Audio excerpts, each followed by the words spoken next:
الهدف دايما بيأثر علينا الطريق وبيسهله. محمود كان نفسه يحفظ القرآن كامل، حاول كتير مع نفسه، بس كل مرة يحفظ حبة وينساهم، يحفظ جزء وينساه، ويسأل زمايله وكل واحد يقوله نصيحة ينفذها، بس برضه بينسى القرآن اللي بيحفظه.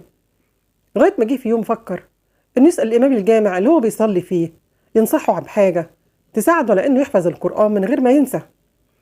الإمام قال له نصايح مفيدة جدا. قال له لما تيجي تحفظ القرآن احفظه بالليل، في وقت تكون انت ذهنك خالي ومفيش مشاغل في دماغك والدنيا هادية حواليك. وقال له عليك بالاستمرار، ما تتوقفش أبدا، دايما كل يوم راجع اللي انت حفظته امبارح وبعدين ابدأ احفظ جزء جديد.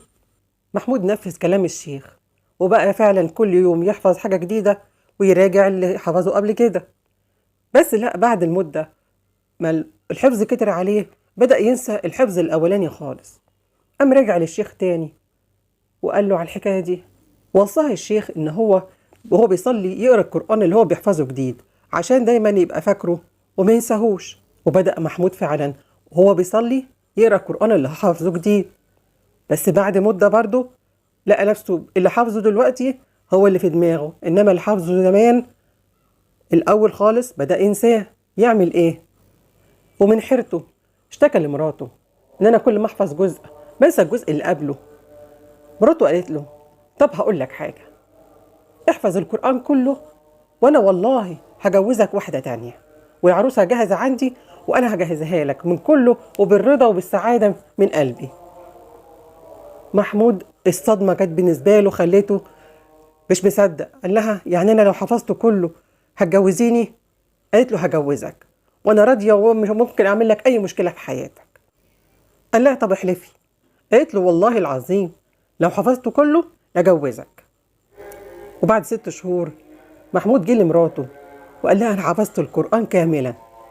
قالت له وأنا من بكرة هصوم 3 أيام كاملا. فسألها هتصومي من بكرة ليه 3 أيام؟ قالت له عشان ده كفارة اليمين بتاعي. له أنا شجعتك عشان تحفظ وأديك حفظت. قائد السيارة برضو ده عنده هدف إن هو لازم يطلع منها حي، إن هو هيقدر يلف العربية في المكان الضيق ده وما استسلمش، وبيحاول ولازال بيحاول عشان يوصل لهدفه، وهو إنه يعدي ويغير مساره في المكان الضيق ده. وقال بيقولوا الستات مش بتعرف تسوق وهم اللي بيعملوا الحوادث. ليهم حق، ما هي لو كانت في المكان ده كانت تعرف تطلع من الموضوع ده. أنا أعرف واحدة راحت المدرسة مرتين عشان تتعلم السواقة وبرضه ما اتعلمتش وما طلعتش الرخصة. وكانت مع المدرس بتقول له انا شايف العربيات كلها سايبه الطريق وبتخش عليا انا. قال لها يا مدام انت اللي بتخش عليهم.